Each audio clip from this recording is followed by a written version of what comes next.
Welcome, everyone.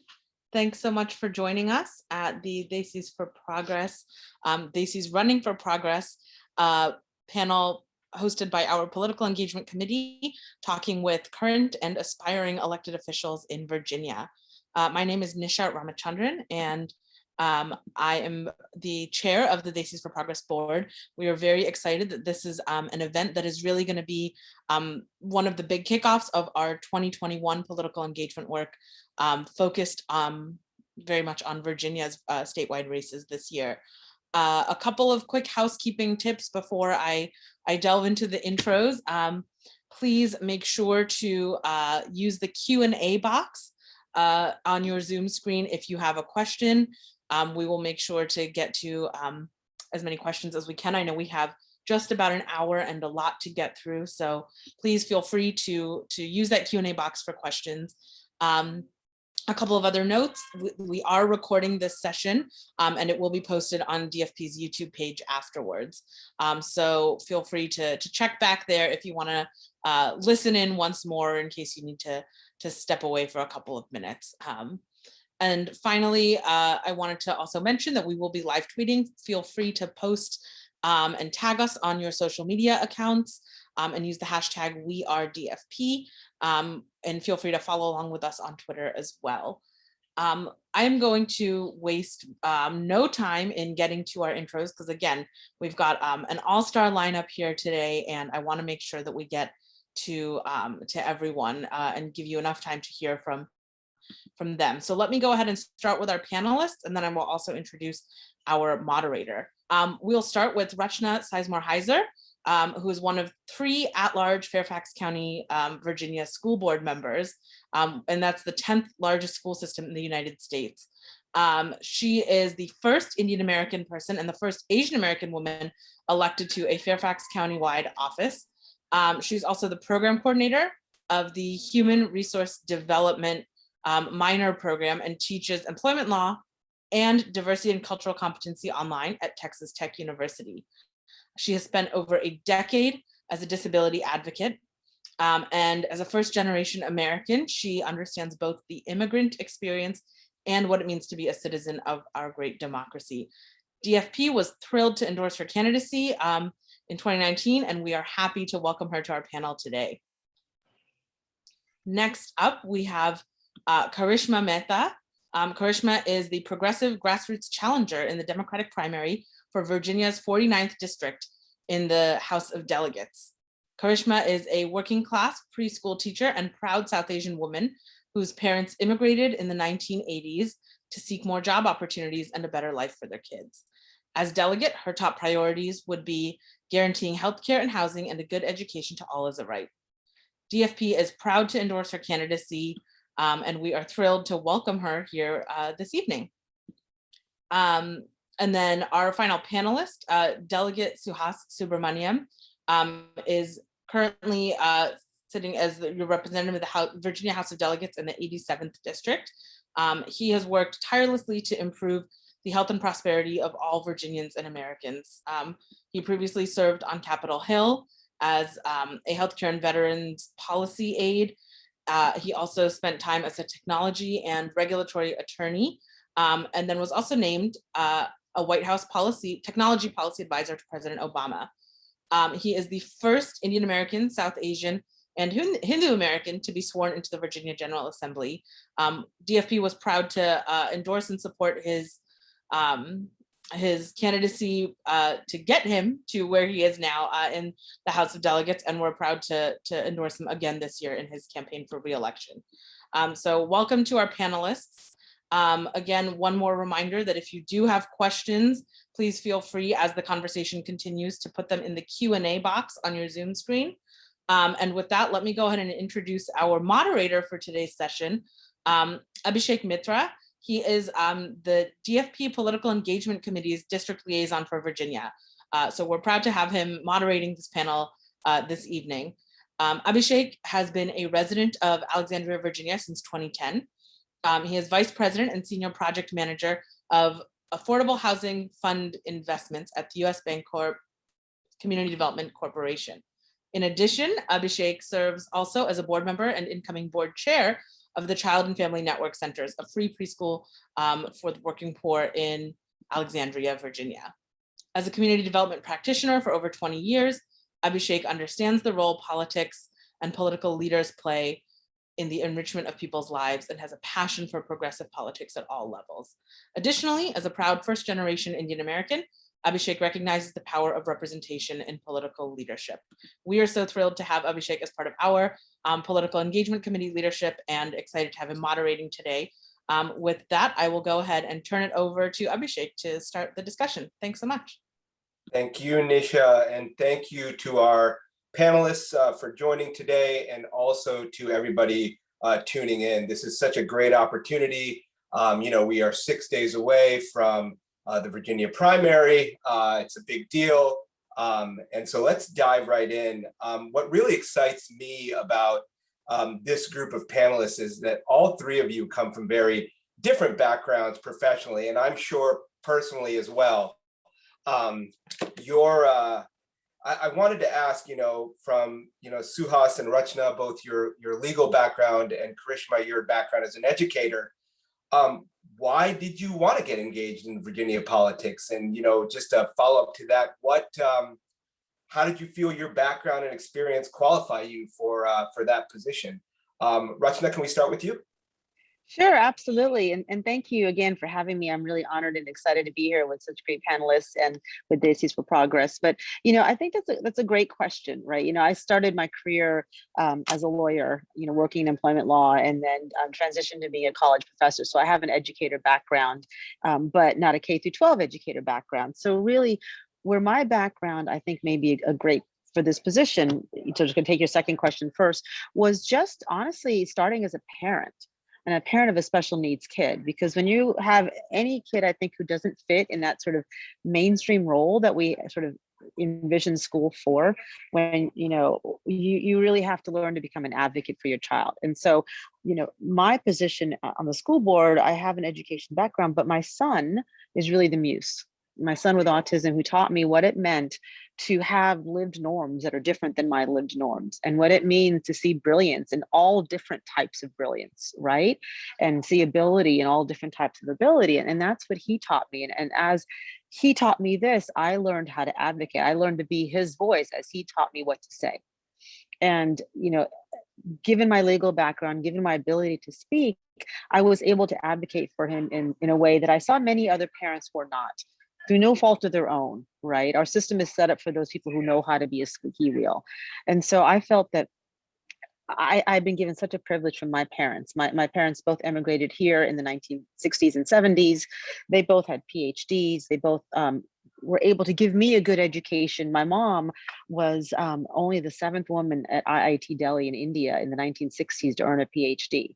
So she herself was a groundbreaker in that role. And she taught me that, you don't let any barrier stop you from doing what you are capable and meant to do. And that is the mentality that she taught me. And you don't let people's perceptions of who you should be based on, shallow characteristics stop you from being who you are supposed to be. So when she came to this country, at first she couldn't get a job, even though she had a PhD in mathematics with an emphasis on computer science, because she was a woman of color with an accent. She would tell me stories of being asked, "Do you speak English?" as she handed her resume over with a PhD written across the top, right? And she got her job teaching at the college by having to volunteer in the computer lab because nobody would hire her. And she went on to be the only woman computer science professor. So when I had my son and I saw the same perceptions being placed on him because of all the things that people thought he couldn't do, I took what I learned as a lawyer and going to Berkeley to say, this is not right. And I have a privilege in my position to be able to fix what's not right for him and learn from that to be able to fix what's not right for other people. So that really, I think, is what suited me for this role on the school board, is that I went into this with mentality of, I know how to work in the system, but now I should use that knowledge for those kids who don't have that voice and don't have that person behind them. Right. And so 12 years I've learned, and I've advocated for my son, for other students. I've learned to advocate for all those students who don't fit in that neat box. But it's not okay to me to just do that for the people that I love. For really citizens of a democracy, our job is to take care of each other. And so that's why I feel like what I've learned over the years in advocating and navigating a school system for a special needs child is what I bring to my role in the school board. And it was interesting when I ran for office, I didn't honestly really think that much about being the first Asian American woman or the first Indian American. I felt like I am somebody who has a diverse set of experiences and a voice to bring to the table that isn't there. But as I've done my role, what I found is that there is a value, not just in my experience as a parent, but in my experience as a child of immigrants, my experience as an Indian American, to bring that voice to the table as an Asian American woman and that intersectionality, right? To bring that experience of the experience of the model minority that I think many of us grew up with. That voice wasn't there. And I think it's important to have that because we represent a diverse community. And so we should bring those voices to the table. Right. And so, why did I want to run for this position? Honestly, I wanted to run for this position because I felt like there was a need and a group of students who didn't fit in their bucket who needed somebody to speak for them. And that's what I wanted to do. Right. And I'm proud and honored to be able to do that. I think I don't want to speak for everybody, but I'll speak for myself and say that I empathize with a lot of what you said. Just from my background and with my family coming here, early in the late 50s as well. So so thank you for sharing that. That is wonderful. Delegate Subramanyam, would you like to answer the question? Great. First of all, thank you for inviting me here to speak. I'm a big fan of the work you all are doing, and I'm very thankful that a group like this exists because we really want to promote progressive Desis running for office and giving them the opportunities and the skills to be able to be successful. So thank you for all that you do. I'm kind of a politico. Straight out of college, I worked for a campaign. I loved it. I worked on the Hill. Even when I went to law school, I was working for the Obama campaign, the re-election campaign, and ended up working in his White House. And but through my experiences, I saw that a lot of the action actually happens at the state and local level, and you wouldn't think it. But even in the White House, we were calling governors' offices and state legislators' offices, asking them to implement the ideas we had or spend the money that we gave them in a certain way. And in the end, though, it was the folks closest to their constituents who, had a lot of the say in how funds were directed. And unfortunately, the state and local races are also the ones that people spend the least amount of time thinking about. We had record turnout last year. Thank God, Donald Trump was out of office, not because of that, but, we have an election coming up in 2019 and we're not gonna get that kind of turnout, I already know it. We're not gonna get anywhere close to that turnout, even if we do a good job.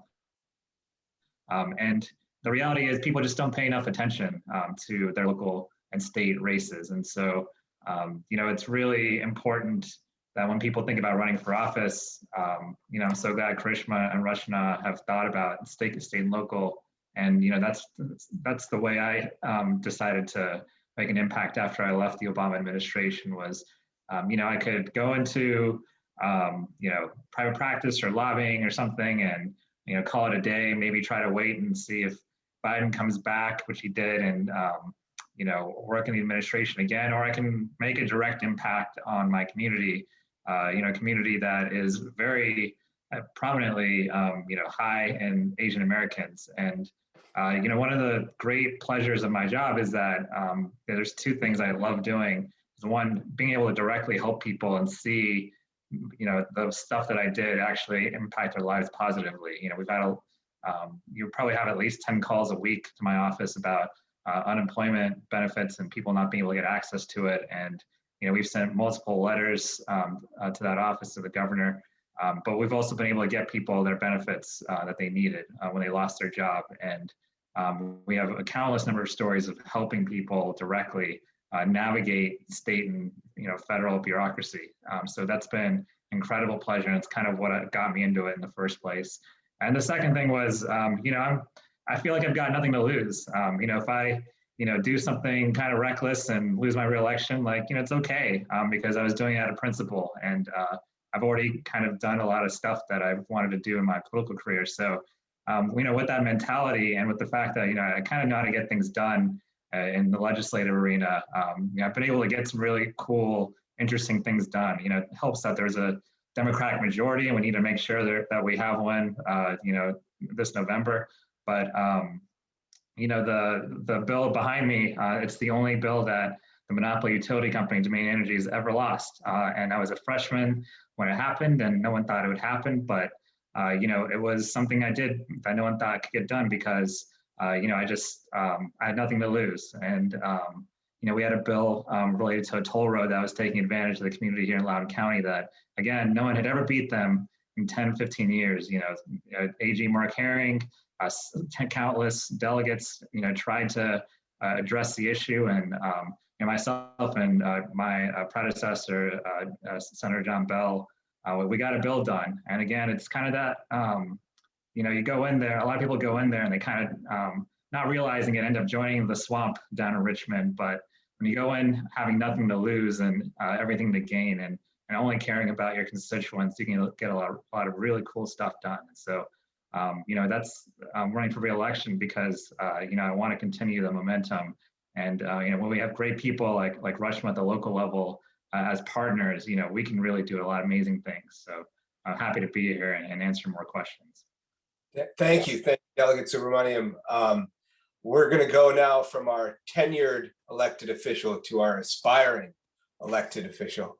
So Karishma, why did you want to get into Virginia politics? Yeah, a lot of people called me crazy. They were like, why are you doing this? A lot of this campaign has been shattering, narratives of who is qualified and what qualifies you to be an elected official.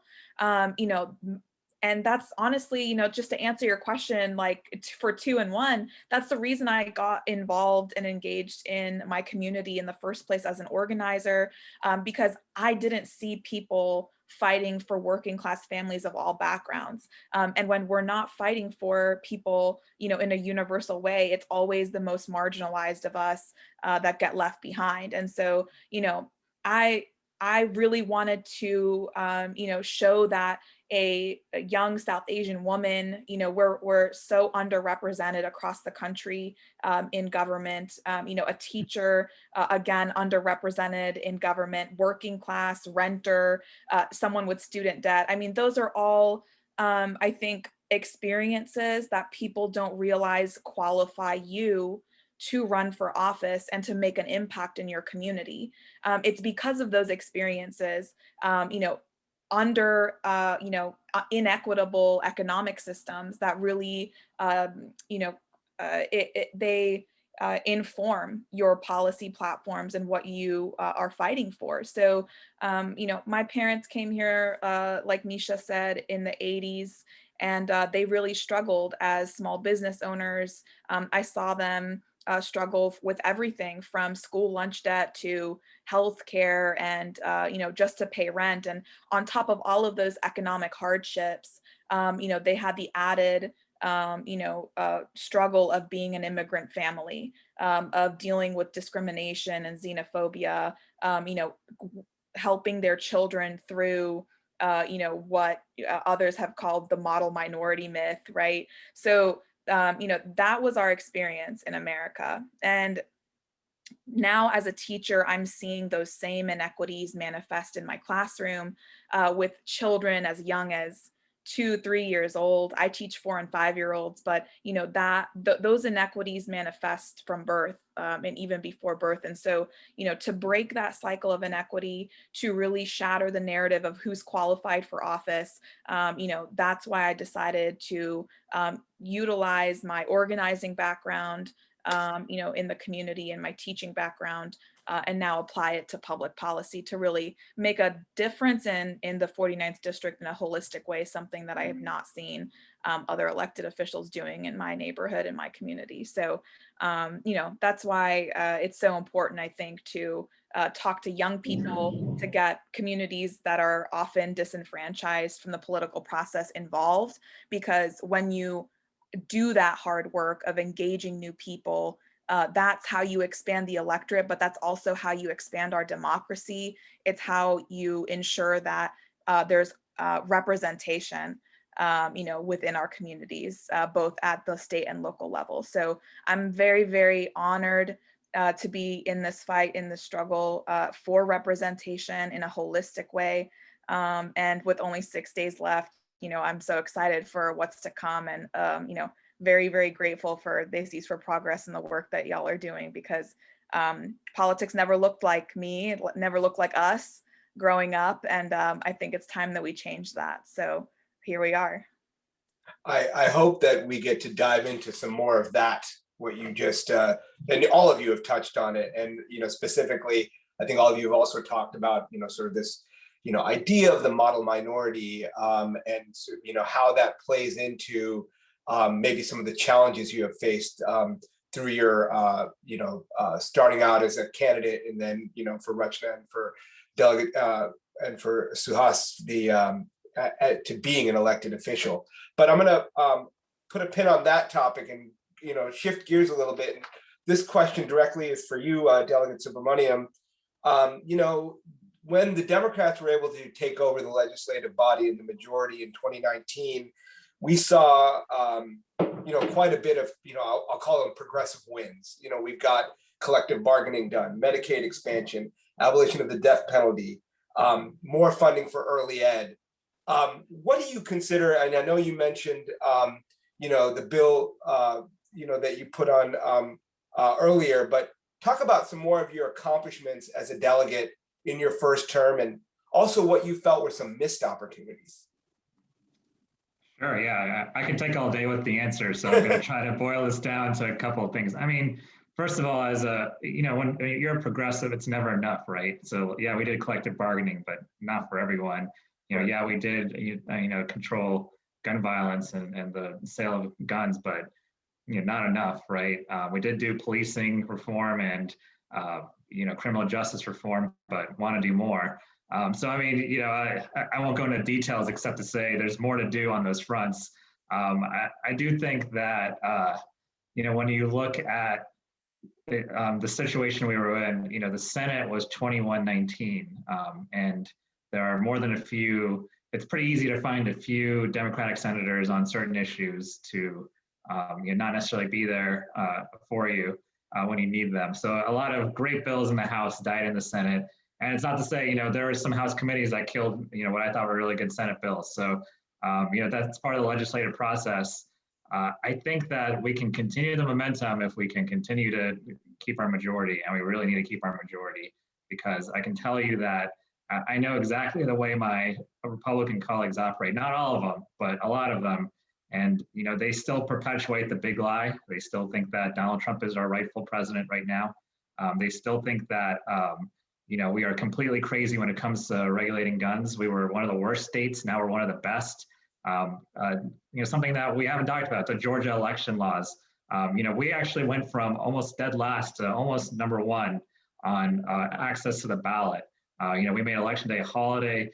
We've made it early voting as easy as it can possibly be, and there's more that we can do. But we have made it voting much more accessible for people, and made a lot more electoral reforms. Yes, we need campaign finance reform. Yes, we need a lot more on that front. But I would say it was a great couple of years, especially considering we had to roll back, pretty much 100+ years or more of conservative policies on. I didn't even mention LGBTQ rights. So there's a lot to handle, but we were able to at least chip away at a lot of it. But there's always more to do. Thank you. Yeah, and I can totally agree. Keeping the majority is critical in our first election post a Trump presidency, major election. Rachna, I'm going to shift gears to you to ask sort of the same question. What were your accomplishments that you want to take away, in your first tenure? And then what was also maybe an unexpected takeaway that you didn't anticipate? I was thinking about, accomplishments, right? And this school board. And for those who don't know, the school boards, there's 12 of us who are elected, 3 at large and 9 magisterials from different districts. And 8 of us started, we were elected for the first time in November 2019. So 8 of us out of 12 started our first terms January 2020. And then a little thing called COVID hit on March 2020. And so it really, in some ways, it felt like to me, it derailed so much of what we wanted to do because our focus shifted to virtual learning and what does school look like and what does safety look like. And I never thought I'd have to become a public health expert, right? My first term at school board. But then when I sat and thought back to what we did do, it was really amazing how much we were able to further our progressive values, even while dealing with this 100-year pandemic and the challenge of trying to figure out how do we safely and effectively educate our students, all of our students, especially those that are most vulnerable, in this atmosphere.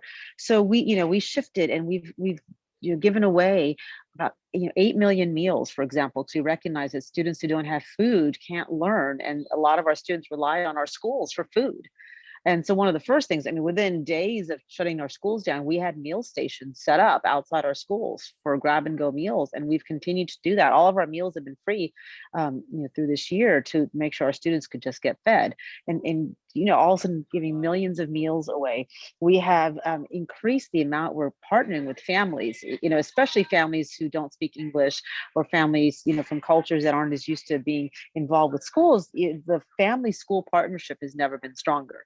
Right. In the midst of that, we recognize, especially after our summer of social justice, the real harm some of our schools and our names cause our communities. And so we've changed the names of our schools. And one I'm very proud of is we changed the name of, what was previously Robert E. Lee High School to John R. Lewis High School, which is just, I know it may seem like a symbolic thing, but names matter, right? All of us on this call can say how much names matter. And that when you walk into Lewis School and you see these students in the murals of John Lewis and his words on the wall, the pride these students have of being at that school. In addition to that, we passed a budget that even in these tough economic crises, prioritized social and emotional learning. For the first time ever, we have a class period dedicated to social and emotional learning and wellness for our students, right? Anxiety and depression have been at 10-year highs in our teens. And even in the midst of pandemic has gotten much worse. But this school board has said, we are going to tackle this head on, not just skirt around the outsides of it, not just talk about it when, they present as, depressed and suicidal ideation, but consistently embedded in our curriculum. In a class, we're going to focus on social and emotional wellness for our students. That's groundbreaking. We've never had that in our school system. In addition, we recognize the importance of trauma-informed education, of neurodiversity, right? And we talk about diversity, but nobody really talks about neurodiversity. And we, in our budget, have now a neurodiversity specialist. And that is something I championed, right? That will make Fairfax County a groundbreaker in reframing disability as diversity, right? So I think in so many ways, whether it's promoting names, we have a new transgender policy to be inclusive of our transgender students. We have prioritized feeding our students, connecting with our families, the social emotional wellness, while ensuring everybody has access, right? Access is a huge issue to technology. So we expanded the laptops. We gave I think millions of MiFis, which are portable Wi-Fis for teachers and students who didn't have access to Wi-Fi, to make sure they could access virtual learning. So I think about all we've done in the last 15 months, not just in response to the pandemic, but in what the pandemic has laid bare of needs that our school system has had. One thing that I think this has shown me, kind of last thing, is that the schools really have become that social safety net for so many of our students. It's where our families first turn to, especially our immigrant families who don't know where to seek resources. They call their principal, they go to their school. That's their first interaction with sort of organized government, for lack of a better word, right? That's where their students are fed. That's where they get technology. That's where there are access counseling. And so that has been the focus of ensuring that those pieces are there while ensuring we can educate them as best possible in the midst of a global pandemic. So I'm really proud of that social emotional connection and sort of holistic child focus that we've been able to foster on the school board, even in the midst of all this. So it's interesting when you say this, this sort of comes into the larger question of what we're dealing with now. What is infrastructure, right? And what plays into the role of infrastructure. So thank you for sharing all of that. That's been very insightful. Karishma, turning to you, as someone that's a first time, running, in a campaign, what can you talk a little bit about, some of the challenges that you have faced, and then what advice you would give to folks who maybe want to step into shoes like yours and pick up a clipboard and get signatures and run for office as well? Yeah, absolutely.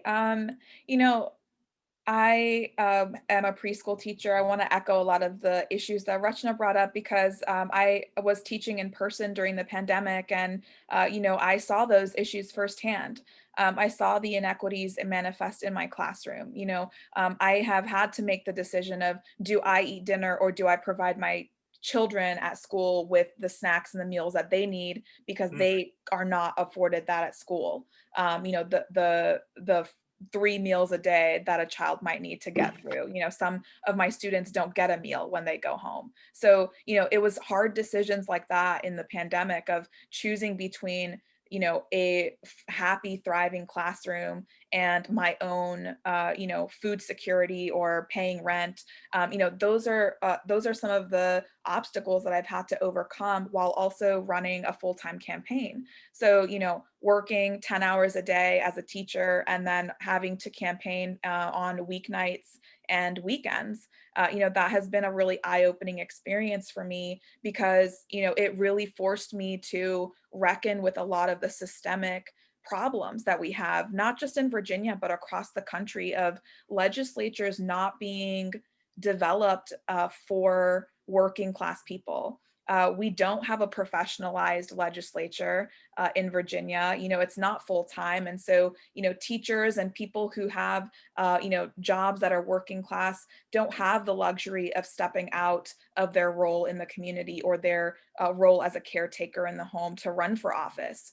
To take off a month out of the year and then return back to the classroom. That's a very hard thing to grapple with as a teacher. So, a lot of the issues that I have faced are, of course, in campaign finance reform, having an opponent who is very comfortable with taking corporate money and special interest money that's not always in the interests of families that live in our community, and wanting to run a fully people-funded campaign and a grassroots campaign as a working class person.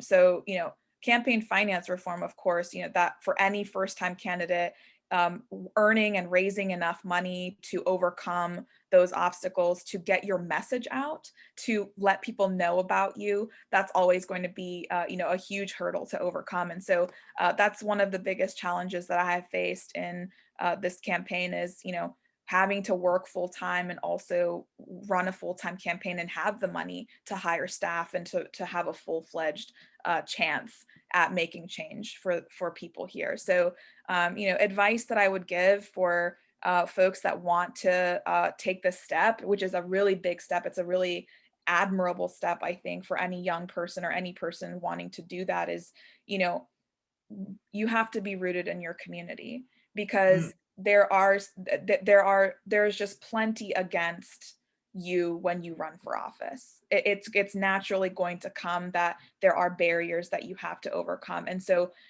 for me, I think having an organizing home, having folks that I do tenant organizing with, that I do organizing around migrant justice and shutting down ICE detention centers with, those are the kinds of people that come together for you.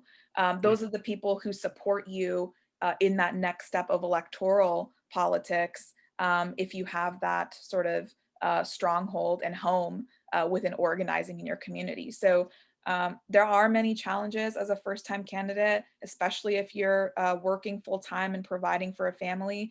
But there are ways to overcome that. And it always comes down to, do you have, your community behind you and organizers and, people willing to stand up with you? Because this is not something that I've done alone. This is something that many, many people have come together to help me build. That's great. And I'm sure your fellow panelists can attest to that as well in their respective campaigns. But thank you for sharing that. I know, Rachna, you have to go. You have to cut your time a little bit short. So I do want to get one more question out to all three of you. Shifting gears here, in the last few election cycles, we've seen more Asian Americans run for office in Virginia than at any time. And maybe this goes back to some of the things all of you have talked about, early on in this discussion, but could you elaborate on your experience as a South Asian candidate and discuss any opportunities or challenges that you faced in your respective campaigns? Rachna, I'll turn it over to you first. Thank you. I appreciate that. And I think that's a really interesting question. And earlier you had asked a question about what it's like to kind of be an Asian American, elected official as well. So I kind of want to sort of piggyback on both of those. Sure. I think there's two pieces I can think about it. And one, I think, is being a South Asian candidate, I think before right now, where there seems to be kind of an awakening, which is wonderful in our Asian American community about, political engagement. I think the hardest part for me was to, activate a community that isn't used to being activated, right? Like I think traditionally the South Asian community hasn't been as involved in politics. And when I would go around and sort of talk to people, they're like, well, why would you want to do that? You're a lawyer, you could go do this, right? There was just this lack of understanding of the importance, I think, of that representation and that voice and that experience. And so I think as a candidate, as Karishma said, building that community behind you, but I think it's also work in our community, which is why I love groups like Desis for Progress, in building that community to support South Asian candidates, right? It's kind of it's got to go hand in hand. And then, what I find interesting, I think you mentioned the model minority, situation earlier.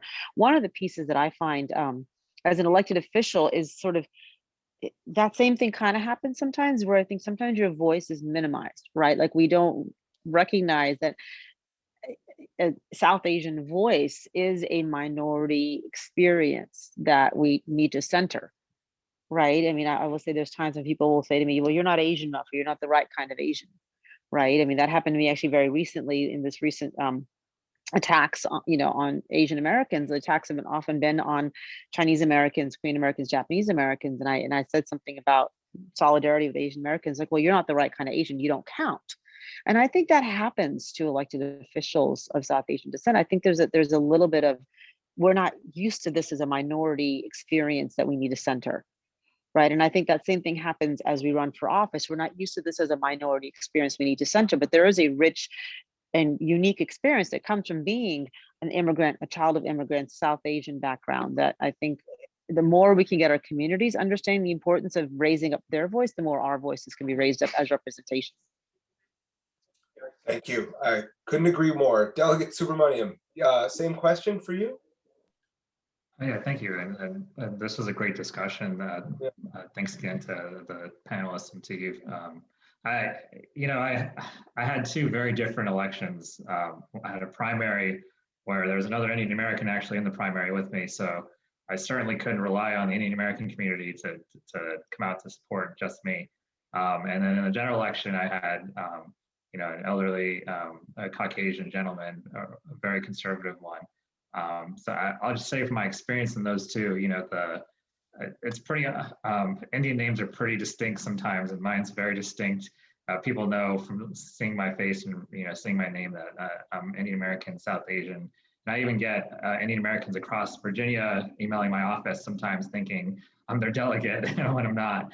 But I will say that, it would have been hypocritical of me to expect all Indian Americans to support me, because 2 years before, Indian American ran as a Republican in the same district, and I worked very hard to beat him. And I'll say that being Indian American alone is not sufficient to, get the Indian American vote. It's not monolithic. Same with the AAPI vote generally. It's not monolithic. And certainly we've seen a lot of the community support Trump, and folks tuning in now and on this call certainly don't support some of their politics. But, we started an AAPI caucus, the first of its kind in the General Assembly. And part of that is to, one, band together all AAPI communities. But, I'm kind of the Indian American voice in that caucus. And I wanted to see Indian Americans stand up and be more politically active. And I think that you're starting to see that, but also I want to see them not just run for office, not just give money, but also pay attention to the nitty-gritty policy stuff that's going to affect their community. And I think that that caucus, I'm going to try to use that as a conduit to empower this community to really have a say at the policy table, not just now we're starting to see more run for office, which is great, and not just get called for donations. So hopefully I'm very thankful. There's folks like Rachna at the local level working with me on that, and we have a vice president who's half Indian American, which is wonderful. I think we can say that we're starting to have Indian Americans at all levels of government. Now we need to actually deliver for our community. Thank you.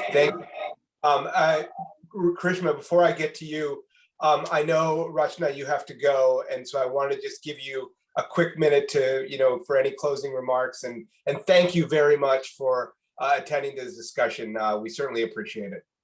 Of course, and I'll just take a quick minute. I apologize for having to run. I'm actually attending a graduation in a few minutes for Chantilly High School, so I apologize for having to get off the call. But I just wanted to say first, thank you to Delegate Suhas for his work on the AAPI caucus. It's really important work, especially for the listening tour of listening to Asian American communities, and letting me partner with that work. And I look forward to partnering more on that as we really, to his point, I think is really strong of like, we need to deliver for our community now, right? And we need to center their voices, and not just in electing, but in the policy work. But I want to say I am very grateful for Desis for Progress, because you are, I think, the forefront in doing some of that work of supporting progressive candidates and Desis candidates, but also making sure that you are continuing to work with us. And I look forward to partnering with you more as we push forward policy work and awareness. But really, what I wanted to say is to people who are out there, don't hesitate to jump in the ring. Right? Until we are represented at all levels, until we have our voices heard, until we think about what our government is doing, what our elected officials are doing, what policy impacts our day-to-day lives and our children's lives and our loved ones' lives, we won't have the policies that we need for our community. So don't hesitate, whether it's supporting a candidate, whether it's reaching out to Suhas or to me or to your local official to make your voices and your policy and your ideas known. It's important. That's the beauty, I would say, about democracy. Right? That it's really for the people, by the people. And that means all the people, not just the people who've traditionally been at the table, but all of the people. So I thank you for allowing us, to raise our voices as South Asians, as Desis. And I thank you for to the community out there for listening. And I encourage you to reach out and get involved any way you can. So thank you very much. I will have to hop off now. Suhas, it was great to see you. Karishma, it was great to see you. And thank you, Desis for Progress, for all the work you do in the partnership in supporting our candidacies and our voices. Thank you, Rachna. Have a good evening.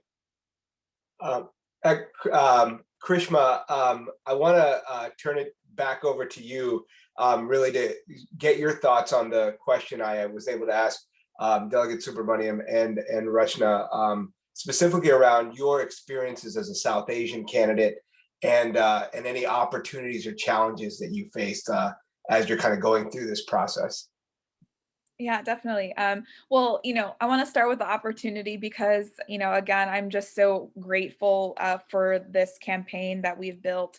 If I have the honor of being elected delegate to the Virginia House of Delegates, and I would be the first woman of color and the first South Asian to ever represent my district. And to me, that means something, because we do have a significant population of Desis in our community that don't have the representation they need right now. And so, I have seen that not only as an opportunity, but, a real honor to actually push forward the issues that matter most to people who I call my neighbors, who I call my students. I've had this weird experience with being, having the best of both worlds of being, a child of immigrants, being born in America, also facing the challenges of being an immigrant's child in America, and going back to my home country, in India, and facing challenges of being born abroad. I mean, there's such a, I think, diverse experience with, Desis and Indian Americans, especially, who are brought up in America and then, go back and forth between, both places. And so, for me, getting our community involved really means digging deeper into our history, in this country, looking at, who were the first Desi people, who were the first South Asians who came to America, what were their struggles like under, the systems that we had back then, and how have they changed or not changed, to uplift them in the systems that we have now. And, a lot of times, when I'm at the doors talking to people in our community, there is a fracturing that has happened where South Asians and Desis don't feel included in the political process, but also, that they're competing, for prosperity with others in their community. And my goal has always been to bring all of those communities together, the immigrant community and the immigrant experience. And of course, they're not monolithic, like Delegate Subramanyam said, but the struggles that we have faced in this country as immigrants, not having healthcare, not having, good paying jobs and unions, things that actually build wealth, owning a home. I mean, education in our community and understanding how these systems have been built to otherize, to separate us from building that class solidarity, I think, has been one of the more exciting ways that people feel like getting more involved in their politics, because you're actually bringing people together around issues that have affected everybody in one way or another. So, those are some of the ways that, I want to get South Asians out to the ballot box is, coalescing around those issues that really impact us on a daily basis of not having healthcare, housing, education, and meeting our basic needs, and really addressing that at a local level by getting more people activated and aware and educated. So, I hope to do that not only through this campaign, but as a delegate. Thank you. And I want to ask you both, we have a few minutes left, and I want to ask you both two questions, one from the audience, and that is, Delegate Subramanyam, you've been in the legislature. Karishma, you are hopefully on your way to the legislature. How do you build a broad coalition? You are both progressive candidates. You how do you build a broad coalition with progressives, moderate Democrats, and Republicans in Richmond to get things done? Maybe Delegate Subramanyam, you could talk about your experiences, and Karishma, you could certainly talk about your ideas. So. Yeah, absolutely. I mean, as far as getting things done and building a coalition, I mean, I would say don't burn bridges, because even the most conservative Republicans have been the few Republicans supporting my stuff when I didn't have the Democratic votes. I started a caucus called the Commonwealth Caucus that was dedicated to building those bridges between all levels and all spectrums of the political spectrum. So we have some pretty progressive folks like myself and hopefully a future Lieutenant Governor Sam Rasool, and we have some pretty conservative folks on that caucus. But the idea is we actually, when the time comes and we agree on what's the right thing, I can actually call on them to help me out when I don't have Democratic votes for one reason or another. And you'd be surprised at what some conservative Republicans will support. And all you need is a couple right now. Might be next year there's a Republican majority, hopefully not. But it'll be even more important that we still find a way to work with Republicans, even as progressive, when we need to get things done for a community, as hard as it is and as broken as the Republican Party is right now. So that's the first thing I'll say. It's not popular, I know, with progressives, but as a progressive, I got to say it's sometimes necessary. And then the second thing is, as far as electorally, I didn't build a coalition necessarily. I knocked on a lot of doors and told them I would get things done for their community. I didn't really care. I didn't ask how progressive they were, or how moderate they were. We had some data, it wasn't always reliable, but in the end, I think people, progressive or moderate, they vote based on how hard you'll work, how much you care. They don't necessarily look at how you are on every single issue, but the electorate is very, very good at judging a person's character, at least, the Democratic electorate. So, I do think that, if, you just have to show them and tell them that, you'll be there for them. And then once you get elected, actually be there for them. And so, we feel really confident about November because, we've done a lot of hard work. My office number is my personal cell phone number. Answer every call I can. I answer every email I can. And, I even, visit people's homes when I can to thank them for reaching out to my office. It's a lot of hard work. It's not easy, but it's necessary. And, the people who work hardest tend to be the winners. So, and I thank you guys for being there for us when, we are trying to build, we're trying to go door to door and call everyone and get them out to vote. Oh, and last thing is there's an election coming up June 11th and then June 8th, next Tuesday. And then in November, please come out and vote. We have no excuse early voting, no excuse. Election day is a lot easier to vote now on extended hours. No excuse voting means there's no excuses not to vote. So please come out and vote. Thank you. Karishma, same question to you. So, we talked a little bit earlier about campaign finance reform. And, one thing that I've been met with in conversation with a lot of people who live in my district is, like Delegate Suhas said, we don't really talk about party affiliation at the doors. We don't really talk about the affiliation of your or where you fall on the political spectrum, when we're talking to small businesses. So, what the conversations are really about is, who are the elected officials fighting for? Are they putting the interests of large corporations, corporate monopolies, ahead of the interests of working families, or are they actually prioritizing people?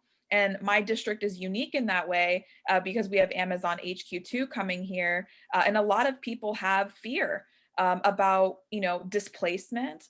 They have fear that their businesses will not stay afloat because they can't pay the rent on their property. They have a lot of those issues that come from, a legislature, that has to make those decisions. Who are you fighting for? And so, on the road to Richmond, we've already built such a beautiful coalition here in the 49th. And, what I hope to do when we get to Richmond is to broaden that and ensure that no matter who you are, everyone comes from a different background. We all have different experiences. We all have different districts, a different constituency, maybe people who have been left out so often that they vote a certain way because of that, right? So, ensuring that when we're in Richmond, as long as you're fighting for the material needs of working people, of families, and to uplift the people who are most often marginalized, I think there's no reason why you shouldn't be building those relationships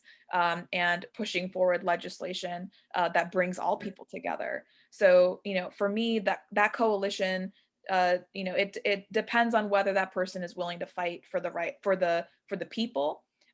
Even if we're disagreeing on how to get there, if we can put the interests of people over special interests, then that's a coalition that I'd like to be a part of. I couldn't agree more. And I want to wish you the best of luck on the sort of the rest of your journey here. I know hopefully it's just the beginning. And we didn't get our other panelists did have to leave. I will say this, Karishma, I have 2 boys, 7 and 5. I hope they I've told them about your candidacy, and they are, I hope they will be able to look to you as an elected official, and I appreciate you running. I do want to give you an opportunity for any closing remarks that you want to give. I was offering this up to the rest of the panelists. Unfortunately, they had to leave, but feel free to take the time, a minute or so, for any closing remarks about your campaign. Maybe talk about why you think you can win. Anything you want to say in your closing remarks. Yes, absolutely. Well, I hope to meet your kids one day. I hope as an elected official, I can inspire them, to go forward and do good things in their community. I think as a teacher, I couldn't be more excited, to be fighting for future generations. That's why I took this step. I have experienced a lot of these inequities myself. I saw my parents struggle, and I know a lot of people on this call have also seen those manifest in their families, their communities. And, this is an opportunity for us to come together for that positive representation that includes everybody. An opportunity to educate our communities on why it's so important to bring their experiences to the table and to lead with them rather than, feel like they're not qualified enough because of their working experience. So, that's why I took this step. We have 6 days left. Like Delegate Subramanyam said, our election is on June 8th. And we are sort of racing towards the finish line. We have knocked thousands of doors. We just knocked over 3,200 doors last week. We are doing the hard work.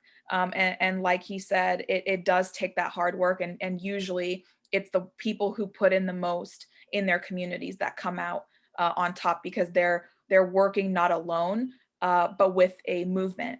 And so we know that it's going to take a movement to transform Virginia into a place that uplifts us, that guarantees our basic human needs, and that puts the priorities of people over those special interests. And that's what we're hoping to do. We've outraised every other challenger in the history of this district. And that's the kind of coalition that it takes, bringing progressives, bringing all people from all walks of life in this idea that we can build a better world, we can build a better Virginia, but only if we have the courage to step into that and to build it together. So I'm very honored to be endorsed by Desis for Progress as someone who has had moments of alienation from my community and my culture. This is, even more of a responsibility to carry forward and to inspire future generations to do the same. So thank you so much for having me here. I'm grateful and looking forward to that victory on June 8th.